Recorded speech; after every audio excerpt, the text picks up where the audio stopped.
तो पिंट्या ना, पिंट्या आमच्या शेजारचा फार उद्धट मुलगा आहे. कोणाचंच ऐकत नाही, कोणाला रिस्पेक्टच देत नाही. ही परिस्थिती आपण नेहमी बघतो की नाही. कधी कधी तर आपल्या घरातही सेम परिस्थिती असते आणि आपल्याला काय वाटतं की आपण हे तर आपल्या मुलांना नाही शिकवले ना. कधी कधी पाहुणे आले आणि आपलाच पोपट होऊन जातो. मग अशा वेळेला काय करायचं?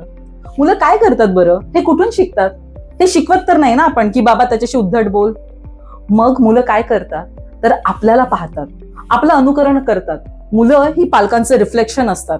मग घरातील आई हे वडिलांबरोबर कशी वागते, वडील हे आईचा केवढा मान ठेवतात, एवढंच नव्हे तर आजी आजोबांबरोबर आपल्या आई वडिलांचे रिलेशन्स कसे आहेत हे खूप मॅटर करतं. मग जर का हे सगळे रिलेशन सुंदर असतील ना, आपलं मूल उद्धट अजिबात वागणार नाही.